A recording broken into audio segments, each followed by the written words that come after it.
Beatles, everybody. They are the greatest. Ladies and gentlemen, they will be here soon. They're ready for you. Are you ready for them? I bet you are. Ladies and gentlemen, they'll be up in a few moments. They are getting themselves ready, and let me tell you, they told Cousin Brzee they can't wait to make this their greatest appearance. What do you think of these fabulous Beatles? Let's hear it for them. Let them hear it in the dressing room. The Beatles at Shea Stadium in 1965. It was filmed only 5 years after the band's inception. However, in the late 1950s, the Beatles were far from performing for such a large audience, especially in New York.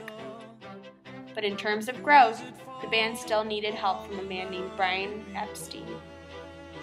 The English music entrepreneur discovered the Beatles when someone walked into his record store suggesting and requesting My Bonnie.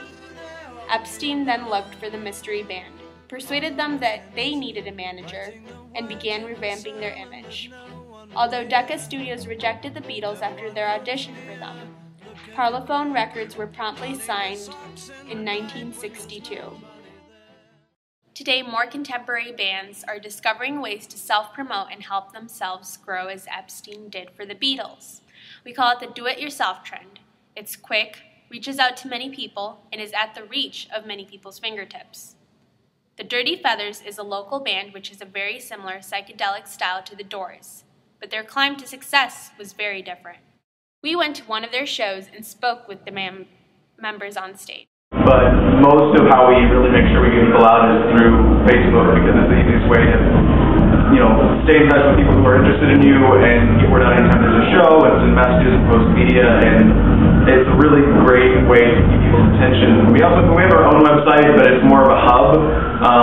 There is some content that's, I guess, only on the site, and there will be more, but it's mostly just pointing you towards like our Facebook, our Twitter, our Bandcamp, which Bandcamp is the other major, I think, kind of huge shift in how you can get your music out there right now. It's kind of become the biggest site for fans who want to release their own records. You can pay what you want, you can name a price, you can give it completely for free. Artists you can name your own, it can be $0, and so by doing that, it just kind of instantly started circulating itself once we got it on Bandcamp. The Dirty Feathers, along with thousands of other bands growing today, make use of the convergence theory, participatory culture, as well as social, cultural, and economic as well as symbolic capital.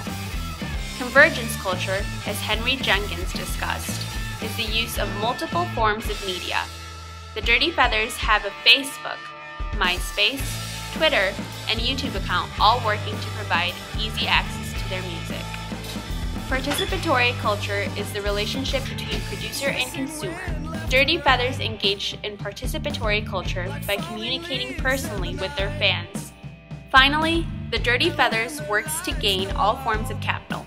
Social, through the communication of social media at shows, and the many interviews that they take part in with fans and journalists, reaching as far as National Public Radio.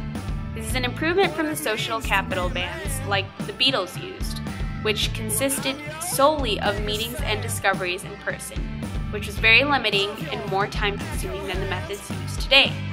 Symbolic capital, by publishing photos and videos on the internet to allow more people to view them and become more well-known. Before new media and social media, the methods of getting your band's name and image out there was mainly through posters, flyers, and word of mouth. The Dirty Feathers' cultural capital comes not only from their pure skill with their musical instruments, but also through their ability to edit the music electronically. But lastly, all of these forms of capital come together to create economic capital. Where economic capital was mainly just about more money back then, bands in the digital age gain economic capital from live shows, music purchases, number of downloads, video views, website hits, merchandise, donations from album downloads, and many other ways. Although critics argue that the new DIY trend is not accessible by a certain group of people due to the digital divide, it still manages to reach large numbers of people, which in turn leads to bigger fan bases.